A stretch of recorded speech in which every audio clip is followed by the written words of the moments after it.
అత్యవసర పరిస్థితుల్లో లేదా ఏదైనా యాక్సిడెంట్ కానీ ప్రమాదం కానీ జరిగినప్పుడు ప్రతి ఒక్క సెకండ్ కూడా చాలా విలువైంది. సో సరైన సమయంలో కనుక ఆ పేషెంట్కి సరైన వైద్య సదుపాయం అందితే ప్రాణాపాయ స్థితి నుంచి బయటపడచ్చు. మన కరీంనగర్ మెడికవర్ హాస్పిటల్లో ట్రామా కేర్ టీంలో 11 విభాగాలకు చెందిన 22 మంది అనుభవజ్ఞులైన వైద్య బృందం అందుబాటులో ఉంది. 24/7 వీళ్ళందరూ కూడా అందుబాటులో ఉంటారు. సో వెంటనే స్పందించి గోల్డెన్ అవర్ లోనే వేగంగా చికిత్స అందించేలాగా చూస్తారు. సో మన మెడికవర్ హాస్పిటల్లో చూసుకుంటే రేడియాలజీ విభాగంలో 24/7 అన్ని సేవలు కూడా అందుబాటులో ఉంటాయి. మీరు చూసుకుంటే ultrasound, MRI, CT scan, x ray ఇవన్నీ కూడా 24/7 అందుబాటులో ఉంటాయి. చాలా వేగంగా కూడా రిపోర్ట్స్ ఇవ్వడం జరుగుతుంది. సో మరి ఆ 11 విభాగాలకు చెందిన 22 మంది డాక్టర్స్ ప్రస్తుతం మనతో ఉన్నారు.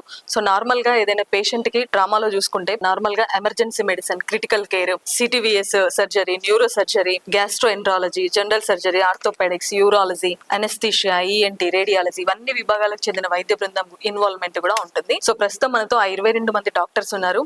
సో మరి ఒక ట్రామాకి సంబంధించిన పేషెంట్ వచ్చినప్పుడు వాళ్ళ ఇన్వాల్వ్మెంట్ ఏముంటుంది, ఏంటి అనే విషయాలన్నీ కూడా డాక్టర్స్ అడిగి మరిన్ని విషయాలు తెలుసుకుందాం. సో ప్రస్తుతం మనతో anaesthesia HOD doctor Vinay Kumar గారు ఉన్నారు. సో సార్ నమస్తే. నమస్తే అండి. నార్మల్గా ఈ ట్రామా పేషెంట్స్లో మనం చూసుకుంటే హాస్పిటల్కి వెళ్ళాలంటే చాలా ఖర్చులు అవుతాయి అనే సందేహాలు చాలా ఉంటాయి సార్. సో అమౌంట్ కానీ అట్లాంటిది. సో అలాంటి పేషెంట్స్కి మన మెడికవర్ హాస్పిటల్ ఎంతవరకు ఎలాంటి సౌలభ్యాలు ఉంటాయి, ఏంటి సార్ అసలు? మంచి ప్రశ్న అండి. యాక్చువల్గా అంటే పాలిట్రామా పేషెంట్ని ఎక్కడ జరిగినా, కరీంనగర్ చుట్టుపక్కల కానీ ఈవెన్ హైదరాబాద్ చుట్టుపక్కల జరిగినా కూడా కరీంనగర్ మెడికవర్కి వస్తున్నారు ఇప్పుడు ఈ మధ్యలో పేషెంట్స్. సో వాళ్ళని యూజువల్గా పాలిట్రామా ఎట్లా రోడ్ ట్రాఫిక్ యాక్సిడెంట్ కానీ లేకుంటే any kind of multiple injuries ఉన్న పేషెంట్ని కుటుంబ సభ్యులు ఎవరు తీసుకురారు హాస్పిటల్కి. అయితే అంబులెన్స్, 108 అంబులెన్స్ కానీ లేకుంటే రోడ్డు వేరే వాళ్ళు కానీ లేదంటే కొంచెం చుట్టుపక్కల దగ్గర విలేజ్ ఎవరైనా తెలిసిన వాళ్ళు కానీ తీసుకొస్తారు. కుటుంబ సభ్యులనే రావడం అనేది 90% తక్కువ. సో అప్పుడు మనం డబ్బులు అనేది అసలు పాయింటే కాదు. మెడికవర్ హాస్పిటల్స్లో ఏంటంటే ఫస్ట్ రిసర్చేషన్, అంటే పేషెంట్ రాగానే బీపీ పల్స్ తక్కువ ఉంటాయి, వాళ్ళకి రిసర్చేషన్ చేసిన కాకపోతే ఇన్వెస్టిగేషన్ అంటే సిటీ స్కాన్ ఇవన్నీ కూడా జరగడానికి మినిమం ఒక 15 to 20 minutesలో జరిగి పేషెంట్ కండిషన్ స్టేబుల్ అయినాక అప్పుడు మనము పేషెంట్ వాళ్ళకి ఎవరున్నారు, వాళ్ళతోనే వచ్చింది ఎవరు, లేకుంటే వాళ్ళ సంబంధికులు కుటుంబాలు లేకుంటే వాళ్ళకి ఫోన్ ద్వారా ఇన్ఫార్మ్ చేసి ఫస్ట్ మీరు రండి హాస్పిటల్కి అని చెప్పడం జరుగుతుంది. ట్రీట్మెంట్ అనేది స్టార్ట్ అవుతుంది. ఫైనాన్షియల్ అనేది ట్రీట్మెంట్ స్టార్ట్ అయినాక, ఆపరేషన్ థియేటర్కి షిఫ్ట్ అయినాక, ఆపరేషన్ స్టార్ట్ అయిన పిమ్మట వాళ్ళకి చూసాయో చెప్పడం జరుగుతుంది. వాళ్ళు కూడా ఎమర్జెన్సీ వస్తారు కాబట్టి వాళ్ళు తెచ్చుకో. సో వాళ్ళు మీరు ఇప్పుడు కాదు రేపు కట్టినా పర్వాలేదు, కానీ పేషెంట్ మాత్రం మేము బ్రతికించే ప్రయత్నం చేస్తామనే మెసేజే క్యారీ అవుతుంది. ఇప్పటివరకు కూడా అది అన్ని అంటే హాఫ్ అన్ అవర్ అంటే ఆపరేషన్ థియేటర్కి షిఫ్ట్ అయ్యి విదిన్ 1 hourలో అయ్యేంత వరకు కూడా ఫైనాన్సెస్ విషయం అనేది రాదు మెడికవర్. తర్వాత వస్తుంది. తర్వాత మరి ఎంత వాళ్ళు తట్టుకుంటారా లేదా అనేది వాళ్ళు చెప్తే వాళ్ళకు కూడా టైం ఇస్తాం. లైక్ వాళ్ళకి ఎట్లా ఏ విధంగా టైం డిస్కస్ చేసుకోండి మీ సంబంధికులు, మీ వాళ్ళ రిలేటివ్స్ అది కూడా బ్లడ్ అరేంజ్ చేయాల్సి వస్తుంది ఇమీడియట్గా. వాళ్ళకి బ్లడ్ పోతుంది కాబట్టి బ్లడ్ ట్రాన్స్ఫ్యూజన్ కూడా బ్లడ్ బ్యాంక్ నుంచి డైరెక్ట్ ఫ్రీగా మేము ట్రాన్స్ఫ్యూజ్ చేస్తాం. ఏది కూడా ట్రీట్మెంట్ అనేది ఆగదు. ఓకే, నార్మల్గా ఇప్పుడు ట్రామా పేషెంట్స్ ఉంటారు సార్, వాళ్ళకి మల్టిపుల్ సర్జరీస్ జరుగుతా ఉంటాయి. అవన్నీ చేయొచ్చా సార్ అసలు? మల్టిపుల్ సర్జరీస్ ఒకేసారి అంటే team of doctors, like we have excellent dynamic and expertise team in our hospitals, Karimnagar Medicover hospital. Neuro surgery తీసుకున్న like gastroenterology surgery, cardiothoracic surgery, orthopedic surgery, urology, gynaecology and everything, all speciality doctors మనకు 24/7 available ఉన్నారు. So ఇప్పుడు polytrauma అంటే ఇప్పుడు ఒక lorry పైనుంచి వెళ్తుంది, cut పై నుంచో అన్ని మల్టిపుల్ ఇంజురీస్ అయితే వాడికి అన్కాన్షియస్ ఉంటాడు పేషెంట్. అన్కాన్షియస్ ఉన్న పేషెంట్ నాకు ఈ నొప్పి అని చెప్పట్లేదు.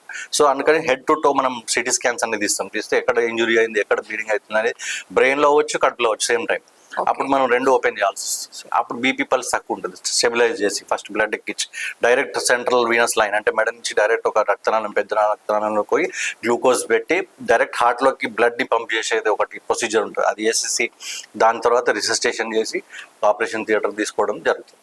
సో ఆల్ ఎక్స్పర్ట్స్ ఒకేసారి వచ్చి within like half an hour అందరూ స్టార్ట్ చేసి పేషెంట్ లైఫ్ చేయడం అనేది కామన్గా జరుగుతుంటుంది మెడికవర్ హాస్పిటల్స్.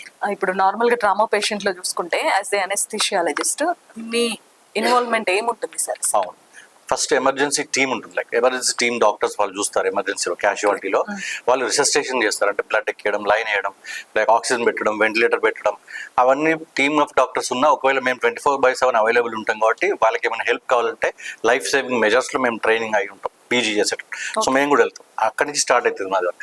అక్కడ వాళ్ళకి హెల్ప్ చేసి పేషెంట్ స్టెబిలైజేషన్లో చేసినాక ఇన్వెస్టిగేషన్స్ అయ్యి సిటీ స్కాన్ ఎంఆర్ఐ బ్రెయిన్ అన్ని అయినాక అప్పుడు ఆపరేషన్ థియేటర్కి వచ్చినప్పటికి రిసర్చ్ చేసి అంటే అట్లీస్ట్ పల్స్ ఉండదు పేషెంట్కి వచ్చిన పాలిట్రామా పేషెంట్కి బీపీ పల్స్ ఏముండవు మన కొంచెం పల్స్ దొరికంగానే ఇమ్మీడియట్గా ఓటీకి షిఫ్ట్ చేసి అనస్థీషియా ఇవ్వడం చాలా ఛాలెంజింగ్ విషయం ఇట్లాంటి పేషెంట్స్. ఇప్పుడు అందరూ ఒకేసారి ఆపరేట్ చేయడం కొన్నిసార్లు ఏంటంటే కడుపులో బ్లీడింగ్ క్లాట్ ఫామ్ అయ్యి దాన్ని ఒత్తిపెట్టి ఆ బ్లీడింగ్ ఆపేస్తుంది. మనం ఓపెన్ చేయగానే ఒకేసారి బ్లీడింగ్ ఆ పల్స్ బీపీ పడిపోతే పేషెంట్ చనిపోయే అవకాశాలు ఉంటాయి 90%. కానీ అట్లా అయినప్పుడు కూడా ఏంటంటే డైరెక్ట్గా మనం ప్రెషర్ పెట్టించి బ్లడ్ని పంప్ చేస్తాం. బ్లడ్ పంపింగ్ ఉంటుంది, పంప్ చేస్తాం బ్లడ్లోకి బాడీలోకి పంప్ చేసుకుంటూ త్రూఅవుట్ సర్జరీ మొత్తం హెడ్ టు టో ప్రతి ఆర్గన్ని మానిటర్ చేయడం జరుగుతుంది అనస్థీషియా అంటే. Like in operation theatre urine ఎంత వస్తుంది, మనం ఎంత ఇస్తున్నాం, ఎంత వస్తుంది బయటికి, బ్లడ్ ఎన్ని ఇచ్చినాం, 10-20 బ్లడ్ ప్యాకెట్ ఇచ్చిన రోజులు కూడా ఉన్నాయి. So it's a very challenging task to give anaesthesia for a polytrauma patient if 3 to 4 surgeons are operating at the same time. So అట్లాంటి సౌలభ్యం ఉంది. అట్లా చేసినాం కూడా చాలా ఎగ్జాంపుల్స్ ఉన్నాయి. చాలా పేషెంట్స్ రీసెంట్గా సుప్రియ అని ఒక పేషెంట్ ఉండేవాళ్ళు చెన్నై వాళ్ళు, కానీ మల్టిపుల్ ఇంజరీస్తో వచ్చింది. బ్రెయిన్ హార్ట్తో 3-4 సర్జరీస్ చేసినాము. దాదాపు 21 days she recovered well, she went well. Finally కరీంనగర్లో చాలా హాస్పిటల్స్ ఉన్నాయి. సో ఎందుకు మన మెడికవర్ హాస్పిటల్కి రావాలి అంటే ఏం చెప్తారు? First point, dedicated young dynamic expert doctors ఉన్నారు. ఒకటి ఎక్స్పర్టైజ్ అంటే లైక్ ఇప్పుడు చిన్న హాస్పిటల్స్ కానీ వేరే హాస్పిటల్స్ కానీ వెళ్తే ఎక్స్పర్ట్ డాక్టర్స్ ఉండొచ్చు, బట్ నేను లైవ్గా చూసిన and as an anaesthesia doctor అందరు సర్జన్స్ నేను చూస్తాను. అందరూ ఆపరేట్ చేసి అందరూ వస్తారు కాబట్టి theatres all speciality neuro surgery కానీ, కార్డియోథొరాసిక్ సర్జరీ కానీ, యూరో సర్జరీ కానీ, లేకపోతే సర్జికల్ గ్యాస్ట్రోఎంటరాలజీ కానీ, ఆర్థోపెడిక్ సర్జరీ, ఎనీ సర్జరీస్ అందరినీ నేను చూస్తాను. కాబట్టి we have got a very excellent and expertise dynamic team in our hospital. So patient ఎవరు వచ్చినా న్యాయం చేయగలుగుతాం అనే కాన్ఫిడెన్స్ నేను చెప్పగలను 100%. అందుకని మెడికవర్ హాస్పిటల్కే రావాలని నేను కోరుకుంటాను.